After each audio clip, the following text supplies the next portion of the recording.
State of Mind. It's Monday afternoon. I'm Paul John Dykes, and I'm delighted once again to be joined by Liam Carrigan. How are you, Liam? Good, thanks. Bit of toothache, but otherwise fine. Oh. Now, obviously, you are tuning in. It's kind of night time. It's evening time over where you are, isn't it? Yep, aye. So once we're done here, I'm going to catch the second half of South Korea Ghana. Quite looking forward to that one. Oh, superb. I was just chatting away there before I came on, and I was asked if I'm enjoying the World Cup, and I just said, when Celtic playing? You know, that's where I am. That's where I'm at. That's where I'm at. We will be chatting. We'll tap in, as we do in most of the broadcasts. I'll be tapping in to some of the kind of Celtic-related games, etc. The players who are over there who represent or used to represent Celtic, and I'll be asking your take on everything that's happening with the Japanese national team over at the World Cup. But before we get into that, this is going to be an interesting one, because I know, Liam, that we are probably divided in terms of our opinion on the player who appears on that strapline this afternoon, Ryan Porteous. There was a tweet came out from Hibs' official Twitter account to state that Ryan Porteous would not be signing a new contract with Hibs. And it got me thinking, as you do, around Celtic's transfer business, and I was wondering, would Ange Postecoglou consider a move for this boy? What would the circumstances be for us to do so? Now, by the way, I do have a couple of Hibbies in and around the studio who rave about Ryan Porteous, but if you watch any of the broadcasts I've done, particularly the ones with Amy back in the day, I'm not the biggest fan. However, I get the feeling that the worlds might align, Liam. We might be in for this boy. What's your thoughts? I hope we are, because I'm in that minority that actually really rates him and thinks he could. He's not quite Celtic class at the moment, but with the right training, the right conditioning, and the right being utilised the right way, he could be a very good player for us. I really, really liked his performance for Scotland when he came in at the last minute and did superbly well. So, yeah, I like him. I like his wholehearted approach. I think we've been kind of missing that, shall we say, wholehearted type of player ever since Bruno left. So, yeah.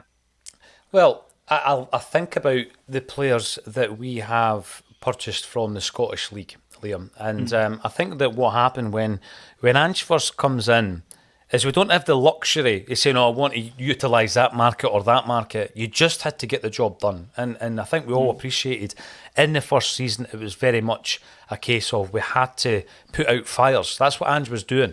And he did it so well in the summer transfer market. He then done it probably even better in the January transfer market, arguably. And then we'll have a wee chat about the transfer window past. But one thing we haven't certainly done is we haven't been focusing on up-and-coming Scottish talent since Ange come in. As I say, I don't think it was by design. It was necessity, wasn't it? We had to fill that gap. Starfelt's a player that became available. We had to bring him in.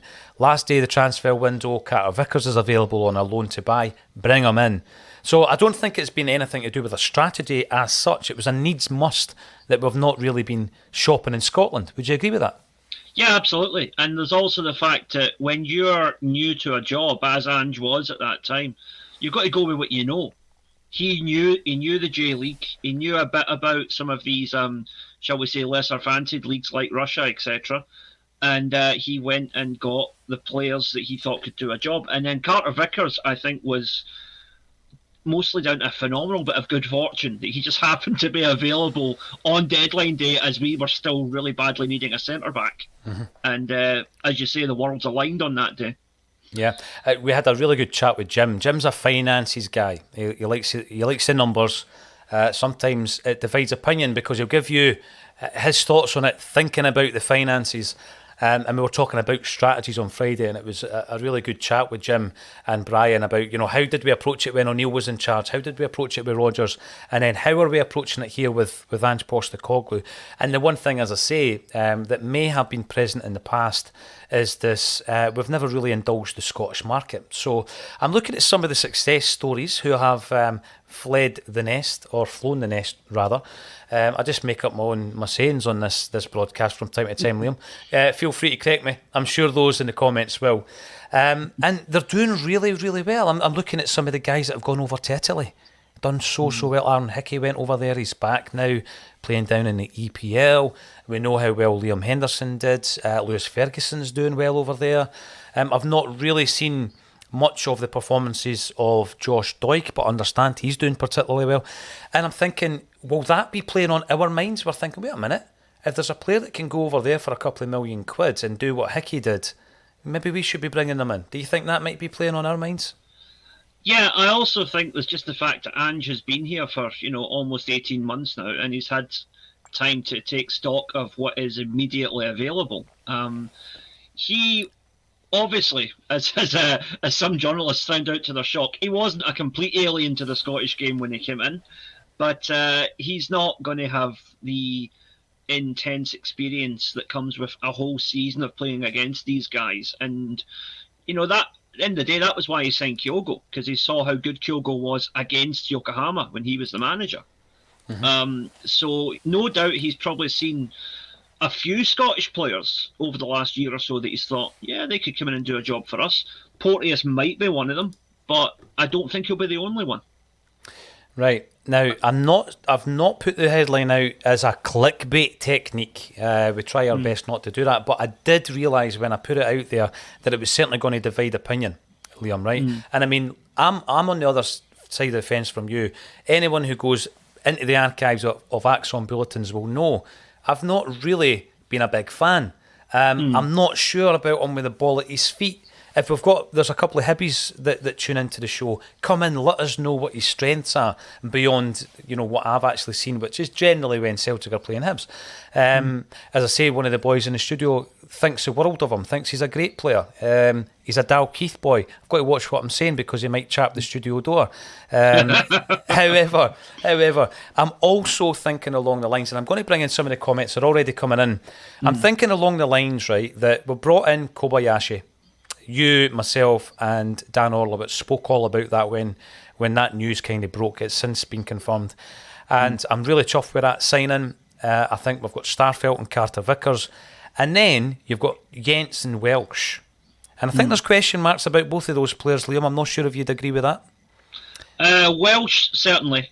Jens, I think he is Celtic quality. But the question is, has Kobayashi come in to be a squad player? Probably not. So that means that Jens is probably getting displaced because our centre-back pairing is always going to be Carter Vickers +1. Yeah, absolutely. And again, at this stage, if you look at his career, Maurice Jens, he needs to be playing football. And I actually think the same about Stephen Welsh. They need to be playing regular games. So as much as I've been impressed with Jens, I do like him. Particularly when he's playing against Carter Vickers. I like the diagonal balls that he plays into the wings. He seems to find Haksabanovic a hell of a lot with that one. I do like that. I think Kobayashi's a bit of a game changer. You bring him in, you've got three top quality centre halves, plus Welsh, who hasn't had enough game time, plus Jens, who, we've got an option to let him go back or keep him permanently. So I'm now looking at the quota, the Scottish quota in your squad. I'm thinking Welsh has had a couple of offers knocked back because I don't think we had the embarrassment of riches, if I can call it that we have now. So we couldn't let him go to Toulouse. We couldn't let him go to Udinese. If a similar bid comes in this January, and we might already be aware of interest, Liam, do you think, again, that could push us, as I say, the world's aligning, that could push us towards saying, you know what, we're probably going to be okay with the centre-half position to the end of the season, but let's bring in Ryan Porteous, and it also fills the Stephen Welsh quota in terms of the homegrown player that we'll lose. Yeah, I mean, like you say, with that quota, if Welsh does go in January, whether it's on loan or permanently, I think loan is a possibility, but permanent could also happen. You have to bring in a Scottish player to keep that balance. That's why, for example, Ideguchi has been as far out the picture as he has, particularly in Europe, because we couldn't register another non-Scottish player for the Champions League squad because we had so few Scottish players. No, I think once we get rid of I don't mean to be disrespectful to these players, but in a Celtic sense, once we get rid of the deadwood, the likes of Barkas, Ajeti, guys that are already out on loan, get them cleared out. But I think, where possible, try and replace them with Scottish players, because it's going to be cheaper. It's going to be better for the game in this country in general.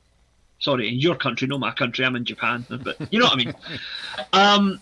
But I just think it's also it's a bit better all round for everybody, right? It's cheaper, it's more efficient, it benefits the Scottish game, and it helps us keep that quota down, so that if we do have the chance to sign another superstar from the J League or from Russia or somewhere like that, we can go and do it, because we've got enough Scottish players already. Yeah, so you're getting that balance. Absolutely. Lots to consider. Liam is a fan of Porteous. I haven't been convinced so far. And, that this is what the debate is all about. So let's bring in some of the comments. The first one that grabs my attention is Disciple of the Brush. How does no grab you? Right, so you're not on... to the point. Absolutely. You're not getting on the Porteous bus. The Urban Culture enters the discussion. Ange would make him a better player. See, this is another thing. But I'm afraid it's a maybe's no for me. So we have seen what Ange can do. I mean, the guy is a magician, it would appear, with turning players round. Look what he's done. I'm going to use defenders as an example here, Liam. Look what he's done with Greg Taylor and Tony Ralston. Now, by the way, I totally get that a huge part of this is down to the player. I totally get that. But Ange Postecoglou's come in, and they two players have been playing their best football of their careers under Ange Postecoglou. Do you think he could improve? Porteous, I spoke about a wee bit of concern around, playing with the ball at his feet. Can Ange improve that in this player? Absolutely.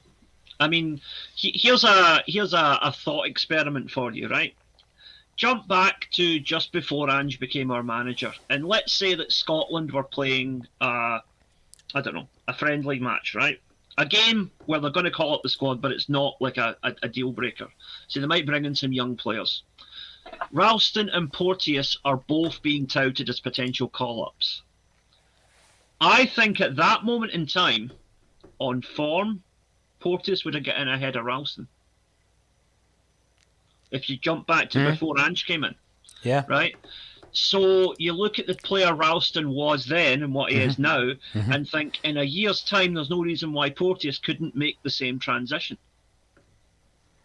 Well, I think it's a great point. I mean, Tony Ralston is unique. I think his case is so unique. However, you're spot on. And I'm going to bring up the good, the bad and the ugly from the comment section. You might already think you've got that by looking at your screens, ladies and gentlemen. I'm not too sure. But I'm going to bring them up regardless, because it's not about me having an opinion and just bringing up everybody that agrees with me. Absolutely not. I'm willing to be completely convinced that it would be a good move. And why am I bringing it up? Well, who knows? We'll need to wait and see in January. The Urban Culture. Only real value is for winding up the Rangers, reckons Urban Culture. Bring him in on with 10 minutes to go, 3-0 up to Mark. The Portly Colombian, I've no idea who you could be talking about. Hold on, I'm a Nibby's eye. So at first he's thinking maybe he's not. Now he's thinking, wait a minute, we could do something here. Talking of which, actually, before I get into Danielle's point, Danielle makes a couple of good points. Talking of which, buying players to wind up your challengers. It's Scott Allen's birthday today. Scott Allen turns 31 today, Liam. Do you know, are you aware, have you followed his career? Do you know where he's playing his football these days? Go ahead, enlighten me. Where is he now? He's playing for Dick Campbell's Arbroath. Huh. That is Scott Allen, Dick Campbell's Arbroath. I remember seeing Scott Allen playing for Hibs.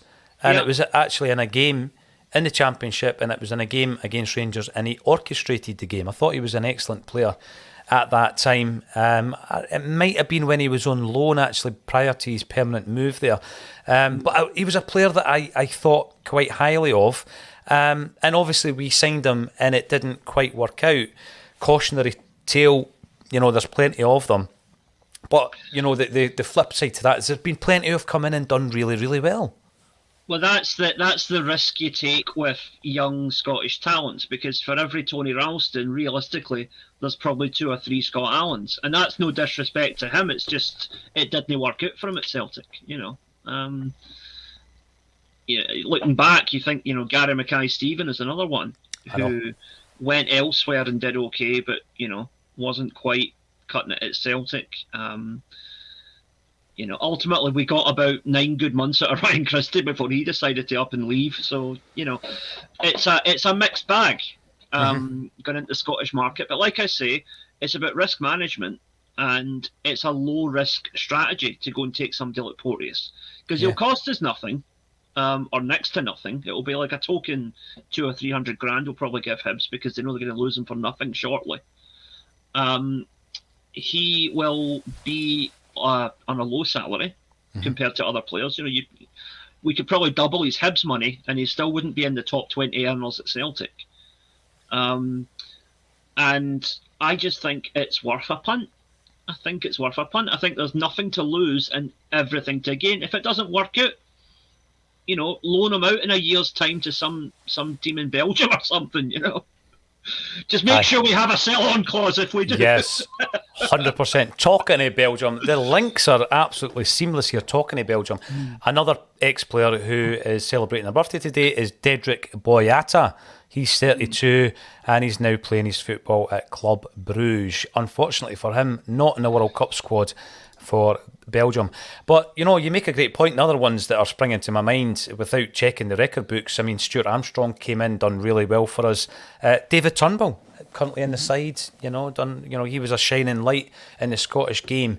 Now, Danielle, let's bring you in. Thanks for joining us on YouTube. No, says Danielle. She's not having this. That's a major step back. Let him go down south. But the point you make, Danielle, the down south interest, I mean, we're talking here like we can just go and pluck him out of Easter Road at our leisure.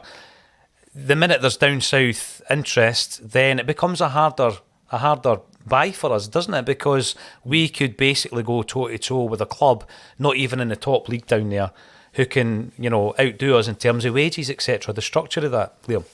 With 2 words, John McGinn. You know, I mean, that's you know, it's exactly what happened there. Now, Celtic were a little bit negligent because we dawdled for the sake of a few £100,000, but Villa probably offered him a much better package overall, I would guess, than we were offering too. So I think there's maybe a wee bit more to that story than the papers made out.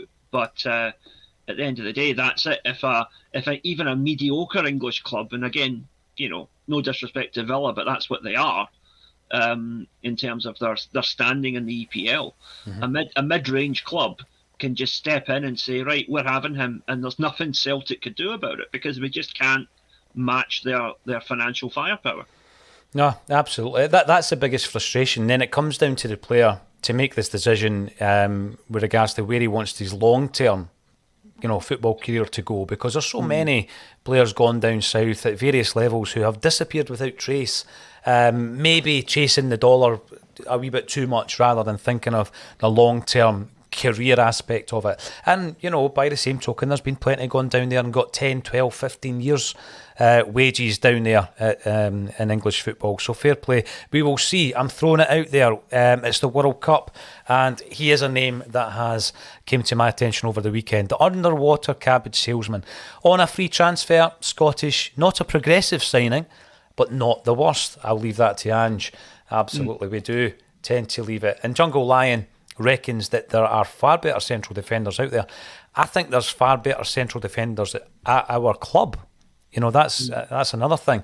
But I'm going to also bring up one here from Brown Warrior. Welcome back to the show. I would take him and send Welsh out on loan in the opposite direction. I think if you do that, then you're probably saying, well, we're not going to keep Jens. You know, I think if you did put Welsh out on loan rather than permanently, you're probably conceding the fact that we're not going to keep Jens, because it's too top heavy then, isn't it, Liam? Well, yeah, but if it's a loan with an option to make it permanent at the end of the season, potentially. You know, Welsh could be offered as something of a make-weight to offset that whatever fee we might pay for Porteous. Say, look, okay, instead of giving you 400,000, we'll give you 100,000, but we'll also give you Stephen Welsh for 6 months. with an option to buy for, I don't know, another three or 400,000 at the end of that if you want to.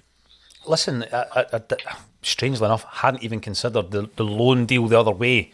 Let's use Stephen Welsh as a make-weight for the Hibs deal. I think if he was to play another 20 games, at the level that he's going to be coming back, if he does come back, I think that'd be a tremendous move. But I think I was kind of waylaid with the fact that the interest had come in from elsewhere previously for Welsh. But, it would certainly make that deal a lot smoother, perhaps. Danielle, here we go. By the way, Cameroon game today, best game of the tournament so far. Olivier Ncham. Now, he didn't start the first game, so maybe we'll see an appearance from the £14 million Porto target that we ended up having to tear up his contract to get him out of the building. But it's interesting how these players develop after they leave Celtic. Ryan Kelly. Headlines like that show how hard it can be to keep it up with the hoops during these breaks. I get that, Ryan. I do get that, and I try my best to stay away from the clickbait kind of taglines. But there might be something in this. Let's see what happens. I'm going to change the subject for a wee bit. We've got your good self on. You are Japanese based. You are our resident Japanese correspondent. That's for sure, Liam. Stevie J. Celtic fans totally vindicated for rightfully slagging the Japanese manager. I think this is in relation to first game result versus second game result. Maeda benched. What's your thoughts, Liam? Give us a wee bit of insight. Right. Moriyasu, it was a major balls up with the Costa Rica team selection. Changed 5 members of the team. Reminded me of the Celtic St Mirren game. The players that came in were not necessarily that much worse than the ones that went out, but the problem was too many changes unbalanced the team completely. He ultimately underestimated Costa Rica. He thought because Spain took 7 Who would do that, Liam? Who on earth would do that in a World Cup? Well, the funny thing was at full time, I went straight on Facebook and my comment was, thank you, Japan, for taking the pressure off the 1990 Scotland World Cup squad. Oh, I'll never forget that. Oh, God, no. But, look, to balance it the other way, though, Moriyasu left out Kyogo and brought in Asano. And Asano ended up scoring the winning goal against Germany. So... yes and no, right? He's got a point there, but ultimately he was vindicated in not picking Kyogo because it was the guy who replaced Kyogo ultimately that scored the winning goal against Germany. Yeah. But he then chose not to play him in the next game and not play Maeda either, and also leave out Kubo. And why you leave out a guy like Kubo, who is arguably the best Japanese midfielder since Shinji Kagawa? It's just madness. It's madness. You don't rotate your squad in the World Cup. You go with the best team you've got because you've only got 3 games to get it right, 100%. I mean, I love the images that were going viral on social media whereby it was after the Germany game and it was a picture of the Japanese dressing room and how they left it. They left it in immaculate condition with a lovely wee note. Tell us a wee bit about that part of the culture that obviously you'll be seeing on a day-to-day basis, Liam. I mean, it's something that's drilled into kids in Japan from a very young age, is to be to cleanliness and respect for your immediate environment. Like in school, we spend 20 minutes every afternoon just cleaning the school. Like all the kids, all the teachers, we all just batter in and sweep the floors, hoover, whatever. And the thing is, jump forward to later on in Japanese life, my wife, who's now in her 40s, is in her office place, and they do the same thing. Every lunchtime, after lunch, they have 15 minutes of cleaning the office. And it's just a cultural thing in Japan that you always clean up after yourself. And it develops from this thing in school, which then just runs right through the whole culture. It was great to see, it really was. Great balanced response there. We will be touching a wee bit on Australia because obviously your main broadcast stroke platform is Celtic Down Under, so we will have a wee chat about Australia as well. Kept an eye on that one. But let me digress a wee bit. I kept my eye on that one because I was in Bells Hill. We went through there to film the unveiling of Billy McNeil's statue. Now, I'll tell you what, I've come into contact with a few different people who have been part of fundraising groups or committees to try and get statues erected in various places. And the work that they do is unbelievable, Liam. You know, they come up with a concept, come up with an idea, and then it's years of fundraising, organising, liaising with various authorities, etc., to ensure that it goes smoothly.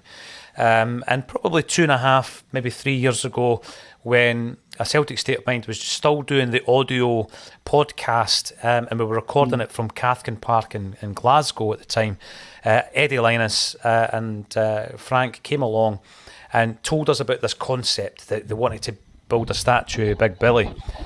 So to see that come into fruition on Saturday there was tremendous. I was so chuffed for the guys and girls, everybody who was involved.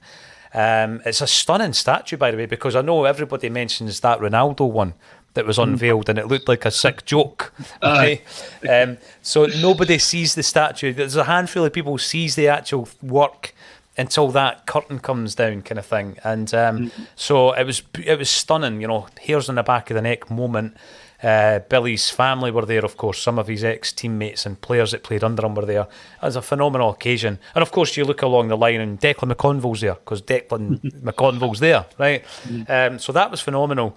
But prior to the unveiling, we were in this bar area, and I'm trying to remember the name of it actually. And when we were in there, the football obviously was on the big screen, so you've got one eye on it. And I could see that Moy was having a handy game. He was doing pretty well. You and I have discussed, because I know Jared wasn't a big fan of Moy when he signed, but you and I have discussed his performances or his usefulness to Angie's team stroke squad. How impressed have you been with Australia? How impressed have you been with Moy's performances in particular? Very, very, very impressed. Because, in all honesty, when we were discussing the World Cup, my opinion, which again seems to have blown out the water, was that Saudi Arabia were the worst team at the tournament.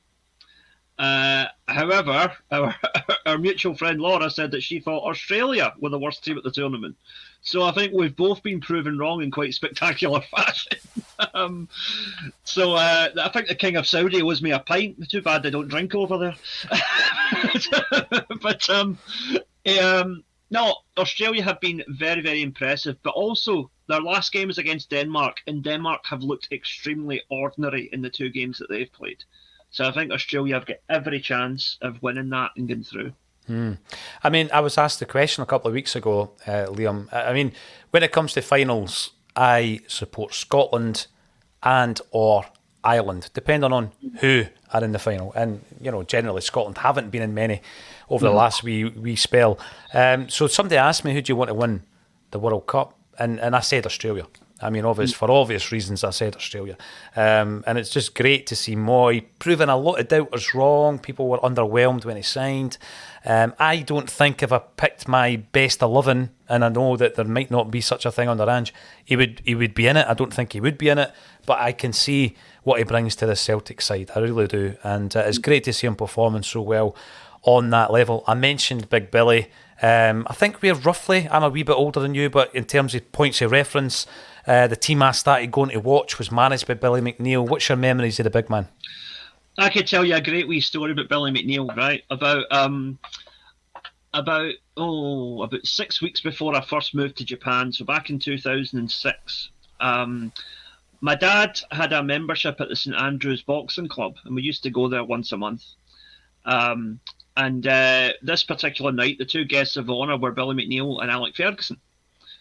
So after the boxing event was finished, we were all just kind of having a pint in the kind of lobby area, and I got the chance to meet the two of them, and both absolute gentlemen, every bit the legends that you hope they're going to be when you meet them, right? Both absolutely steaming at the time as well, I might add, but it was about midnight by that point, so we'll forgive them that. I'd had a few myself at that point. And Billy said one of the most brilliant, unintentionally hilarious one-liners you'll ever hear, right? My dad introduced me, said, "This is my son Liam." I said, "How you doing, Liam?" He said, he's moving over to Japan next month to start a new job. Sorry, no, he said he's moving to Tokyo next month to start his new job. And Billy just, again, remember, he'd had a few shandies, right? He just looked at me and went, "Oh, son, you'll have some fun in Tokyo with all the Chinese birds."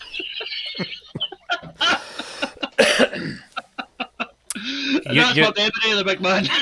Well, I'll tell you, there's two things. One memory that I experienced directly, and one that I've been told about that I always think back to, other than all the obvious with the European Cup and everything else. But Tom Campbell, who became a pal of mine when I was researching for books and stuff, he was a great help.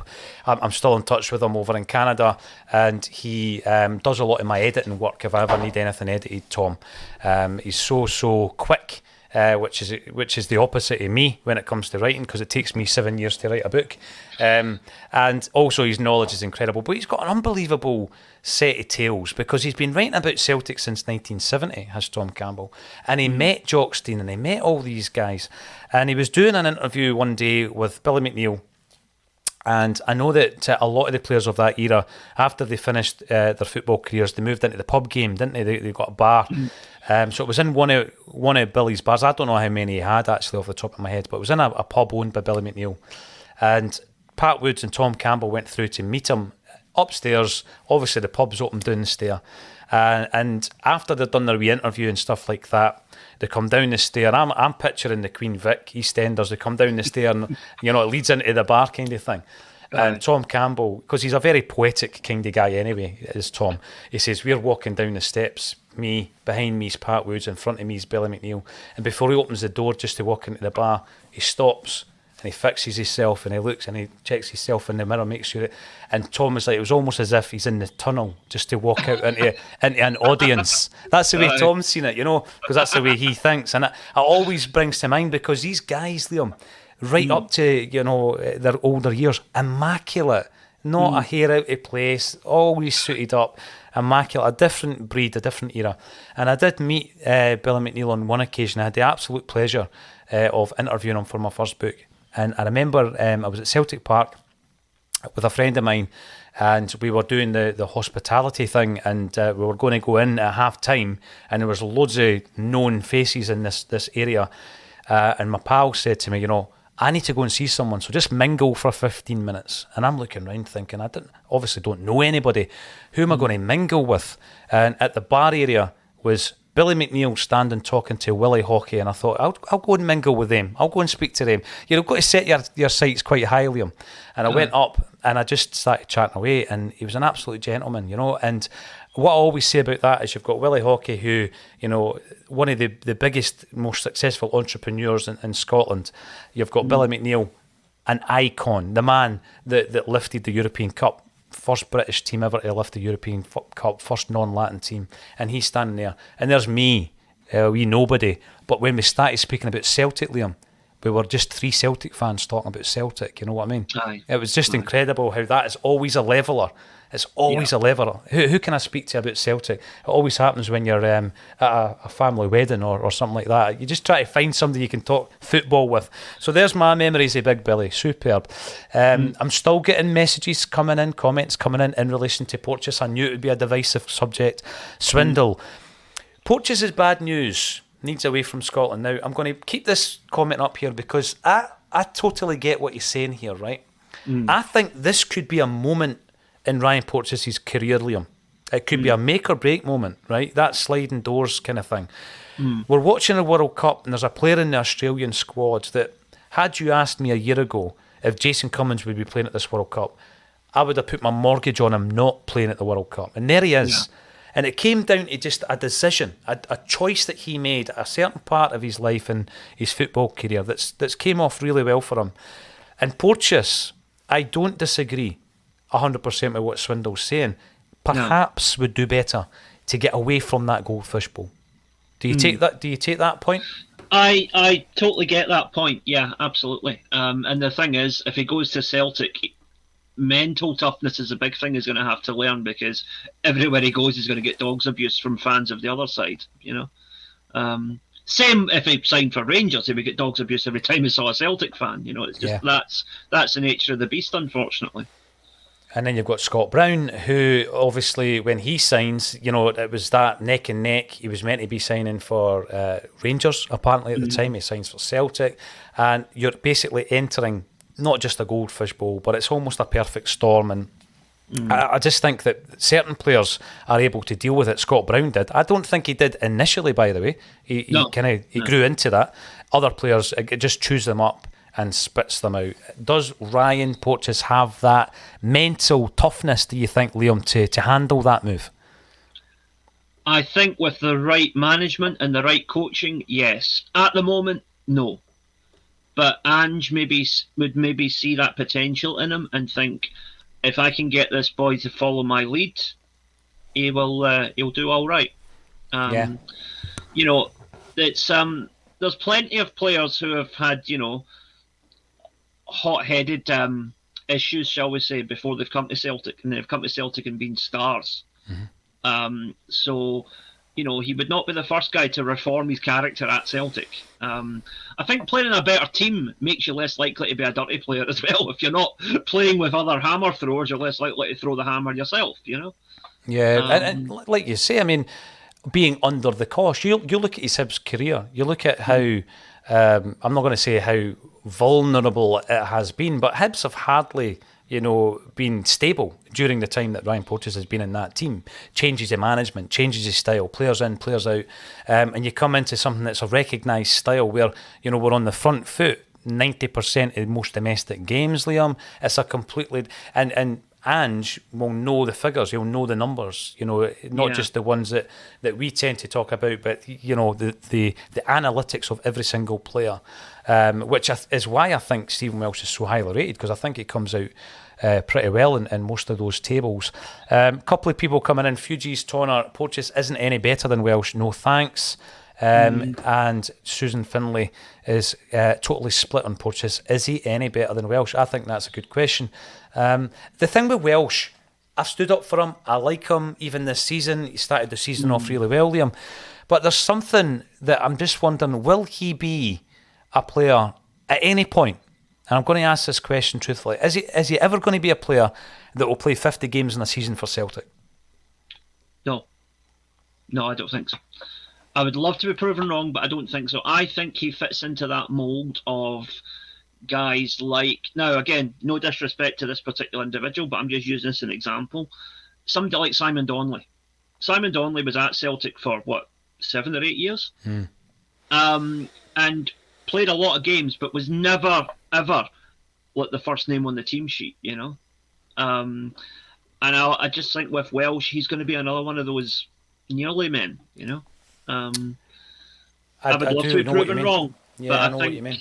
I think it's an unfortunate situation that he's good. It's just I think everything else that we've got in defensively is better at the moment. Yeah, and I would love to see a Jack Hendry style resurgence. I'd love to see that. If he used to go out and really perform well, in a year or 18 months is as long off as this sounds at the moment, being in and amongst that Scotland squad, because I know he's captained under 21s, he's well thought of on an international kind of basis. So yeah, I do hope it works out for him. I just can't see it working out for him at Celtic. Dell comes in on the YouTube. Was a nice touch seeing John Greig and Willie Henderson there. That's us going back to the Billy McNeill unveiling. Yeah, they were representing. And I've never had the pleasure of meeting Willie Henderson, but I've heard nothing but good things about him in terms of the respect that he has for so many of his adversaries. Jimmy Johnson was a good pal of his, obviously, as well. So yeah, it is always good to see that level of respect shown. My dad actually met Willie Henderson and John Greig quite a few times, because years and years ago, my dad's company used to have the catering contracts with Celtic and Rangers. And obviously, Greig and Henderson were working in the hospitality suites at Ibrox at the time. Right. My dad said, "Yep, both absolute perfect gentlemen. Really nice guys," and spoke very fondly whenever they talked about the Celtic players of their era, guys that they clearly had a lot of respect for. Oh yeah, and somebody else on the subject of statues, someone else who I was speaking to is from the Willie Maley statue committee. They're going to have they're going to have a Willie Maley statue over in Newry April next year, so it was great to catch up. Lloyd Jepson reckons there should be a statue of John Clark in Chapel Hall, whereas Robert Wallace thinks they should have a collective statue of all the Lisbon Lions. We're talking statues, understandably, because the one at Bellshill was unveiled of Caesar, our greatest ever captain, Liam. And I've asked this question a few times. There's a few different ways you could look at it. The second point that came up there, talking about having statues of every Lisbon Lion at Celtic Park.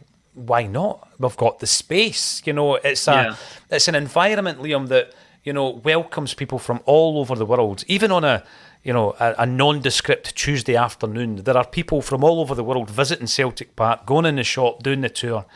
And we're hoping at some point for there to be a museum. That's been mooted for a long time.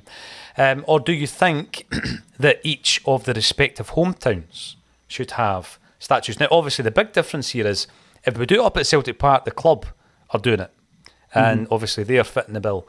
If it's done, individually in the hometowns, it's normally a committee. And it normally relies on fundraising and donations, etc. What's your thoughts on it?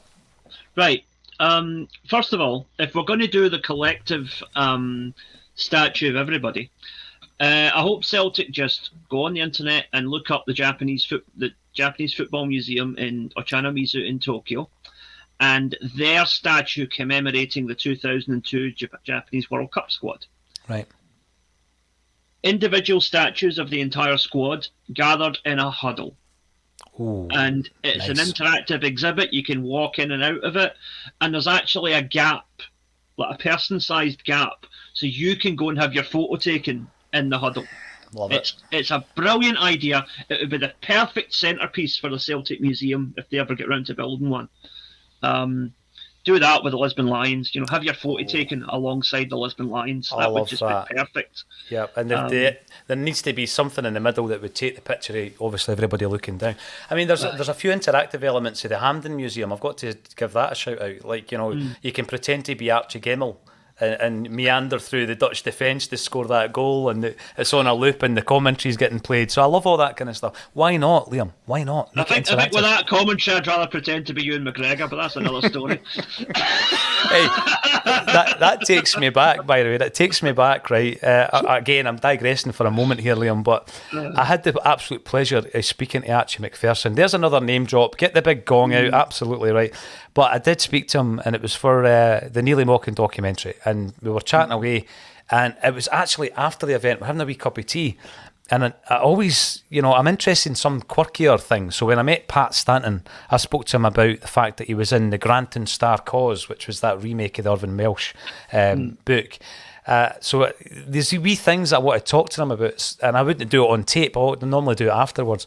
So I says to Archie about that commentary, and he was like, "Oh, let me tell you a wee story about that." So he says, that wasn't any commentary that existed. It wasn't from the archive. And I was like, "Oh, I actually didn't know that.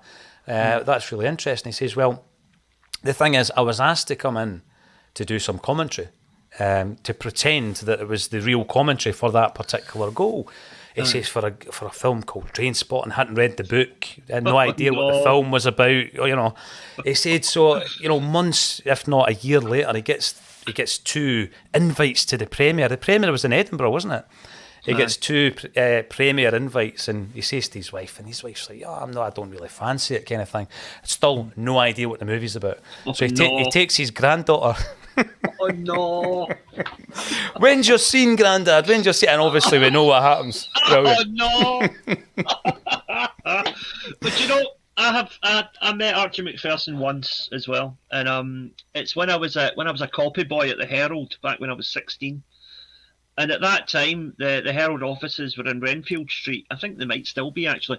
But it was the same building as STV Studios. And Archie Macpherson was still doing Scotsport at that time. This would have been 2000, 2001.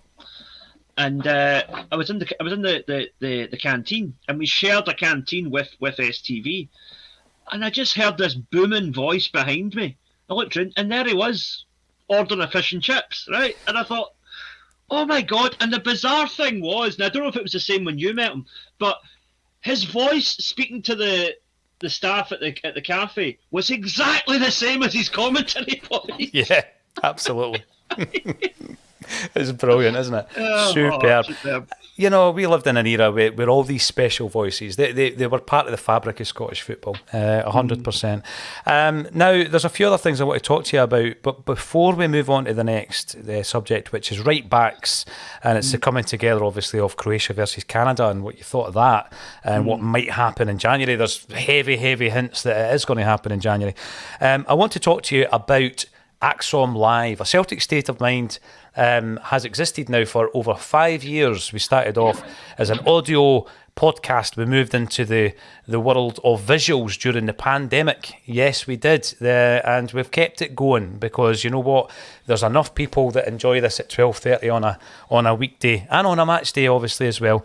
And we cover it with, we now have, I think it's 19 contributors, which is just fantastic.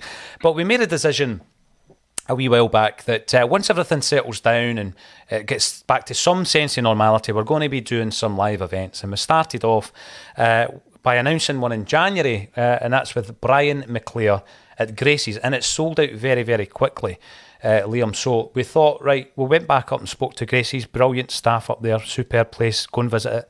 And we said, we'd like this to be a monthly thing if possible. So we set up a February date and a March date, and we'll see how it goes. So we have got confirmation of the February guest. Now, the tickets are already selling really fast, I've got to say. There's a handful of VIP tickets where you come in before the gig, you meet the guest, ex-Celt. You get a free gift, which is a signed item. You can get other things signed by him. You get a wee chat with the guest. I keep trying not to say his name at the moment. It's for the big reveal. So January we've got Brian McClair. I'm not going to reveal who we've got in March yet, but it's a pretty special one. And in February we are over 50% of the way through selling the tickets. So here we go. I'm going to just remove this for a moment, and I'm going to bring up the new poster that just arrived this morning, and this will announce that our guest is none other than club ambassador, former captain, Tom Boyd. There he is. He will be joining us on the 24th of February 2023 up at Gracie's, and it is a night like no other. Now, what I mean by that, Liam, is, you know, prior to the pandemic and stuff like that, I took to doing quite a lot of the live events, not particularly ACSOM gigs, but other promoters wanted Celtic events. So I did quite a lot of them, and they were fantastic, and people really loved them, and they love hearing the stories and stuff. But I decided if I was going to do an ACSOM one, Liam, we were going to do it a wee bit different. So this is a live event like no other. Trust me, it really is. It's not like just a sit-down Q&A. There's interaction, there's humour, there's loads to look forward to. So yes, if you want to come along, the ticket link is underneath this video.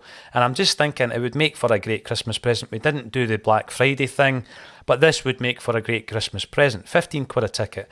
We're keeping it as affordable as we possibly can. If you want to meet Tom before it and all that and get stuff signed, etc., that is also an option. So click on that link underneath the video.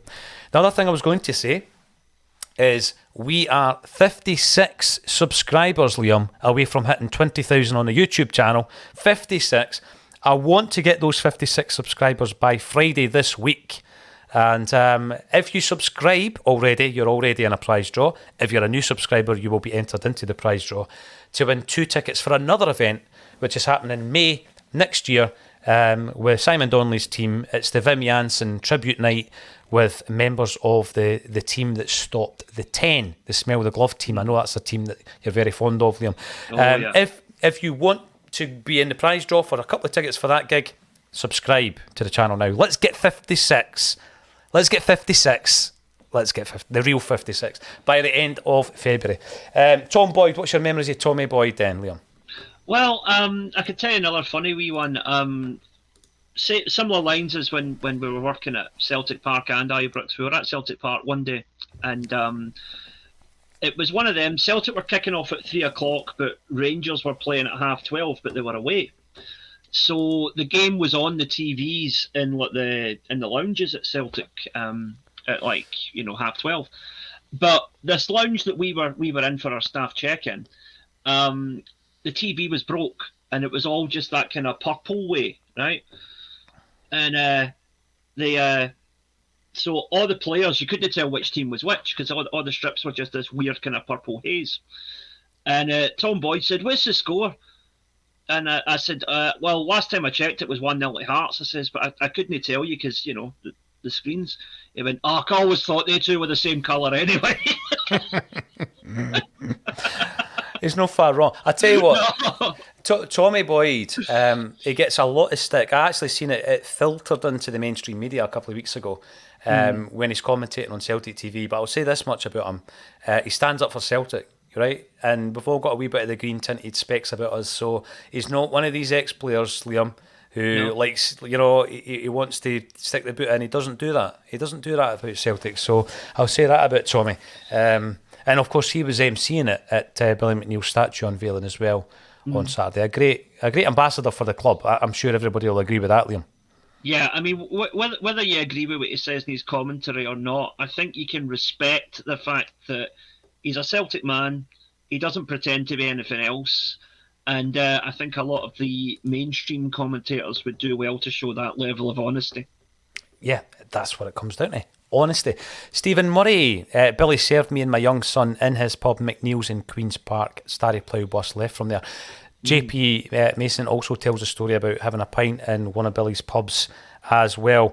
Let's have a wee chat about the right back position then. We've already mentioned Tony Ralston, the man who was like a phoenix from the flames, wasn't he? Is that right? Phoenix from the Flames? Aye, that was a fantasy football sketch. Football thing, yes, it was. I remember Tommy Gemmell was on that and he booted him up the backside and recreating that game against Germany.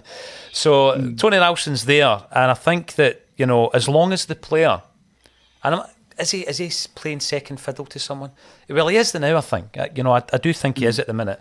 And he seems okay with that because when he comes in, he's still the Tony Ralston. He's not going to go in a huff. He gives you 100%. He gives you the performances.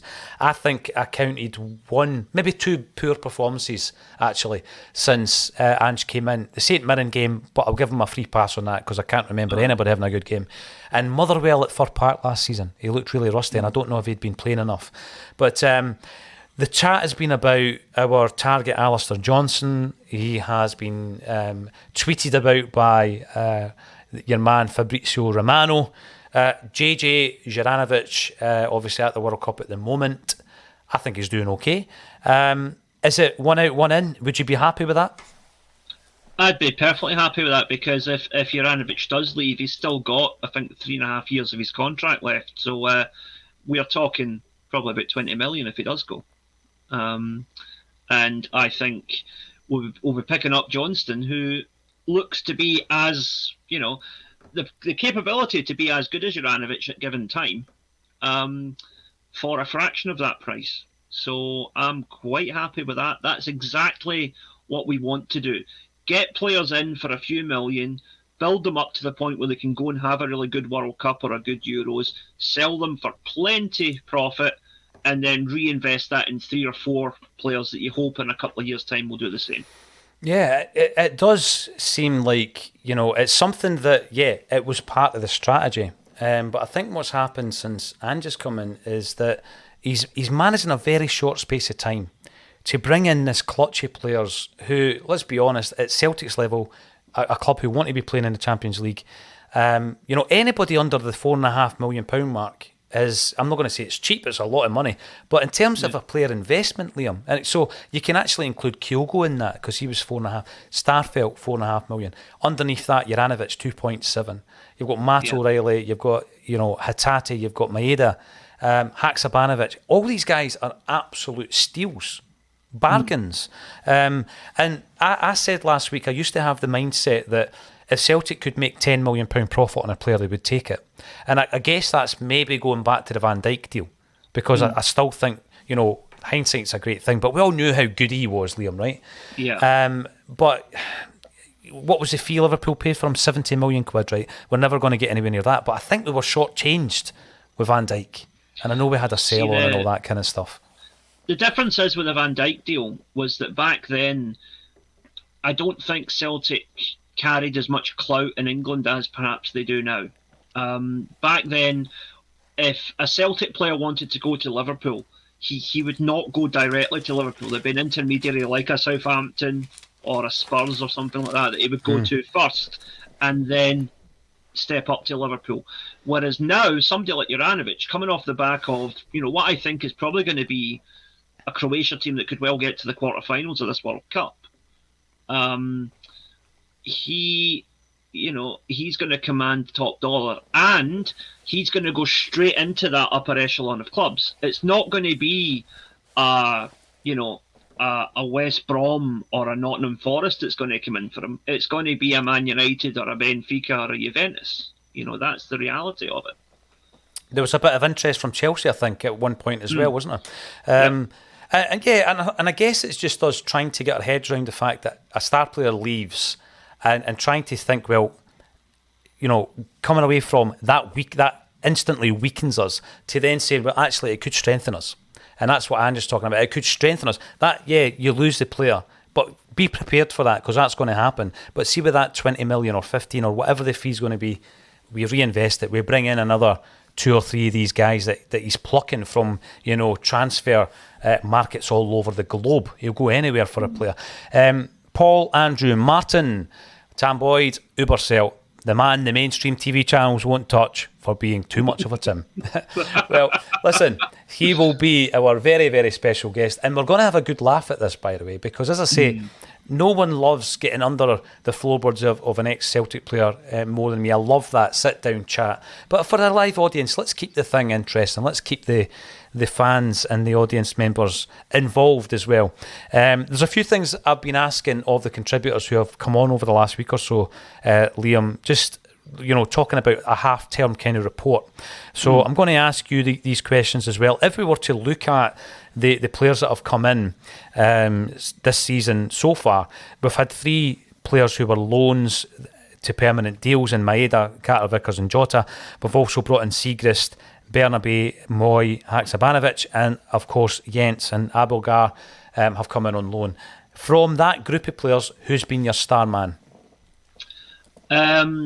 In terms of immediate impact, Haksabanovic, because he was very much with Carter Vickers, Maeda and Jota, we knew what we were getting, and it's just been a case of more of the same, right? Which has been excellent. So Jota is the best player of the bunch, but you expect that from him because he was last season as well. But no, in terms of impact this season, Haksabanovic, he has barely put a foot wrong in every game that he's played. Looks like a goal threat. Every time he gets the ball within 30 yards of goal, I think something could happen here. And it's been a while since Celtic have had a player like that. Yeah, absolutely. And again, I always go back to this. I don't think he's there yet. I don't think he's at that peak fitness and sharpness just yet. I think the second half of the season is going to be big for Haksabanovic. Before I move on to my next question, Richard Murray, good God, no, purchase, please. Okay, as I say, he divides opinion. There's no doubt about it. And I think what happens, Liam, as soon as a player comes into the club, you back him. Yeah. It's simple as that, and that's what we'll do. Frank Kennedy, obviously loving the Archie McPherson chat as well. Yeah, a legendary commentator, 100%. We've got 10 players at the moment out on loan. I'm going to list them, and I'm going to ask you the question here, Liam. If you could choose one player that you think has a future at Celtic, who is it going to be? Barkas, Scales, Montgomery, Soro, Urhoghide, Ben Wiley, Kenny, Ajeti, Liam Shaw or Mikey Johnston? Who has a future at Celtic?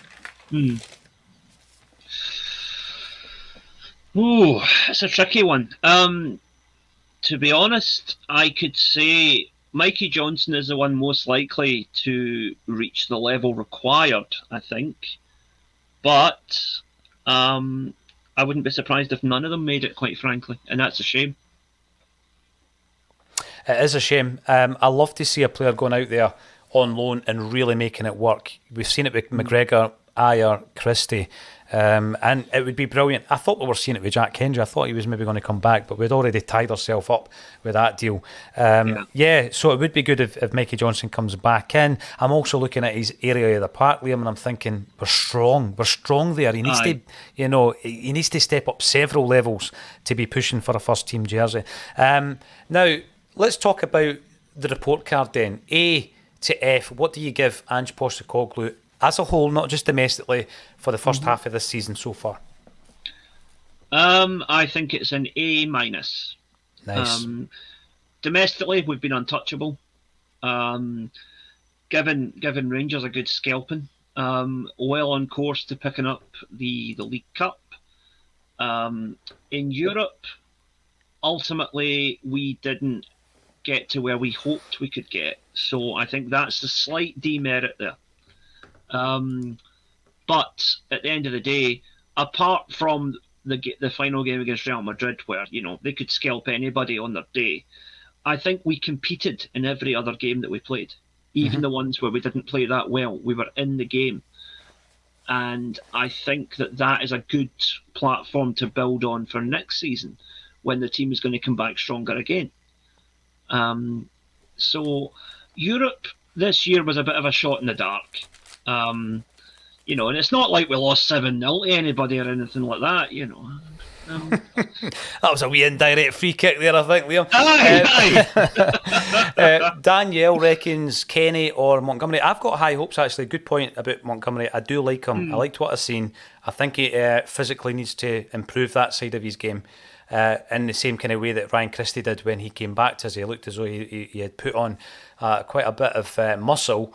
Kenny, I like to look at what I've seen even in pre-season, but he's not getting a game at the moment with Queen's Park, who, by the way, are flying. And I'd love to see them doing what Arbroath couldn't do last season and actually get promoted. Can you imagine that? Unbelievable. Oh, that'd be brilliant. That would be. It would be another case of Mon the Hoops, but the black and white ones.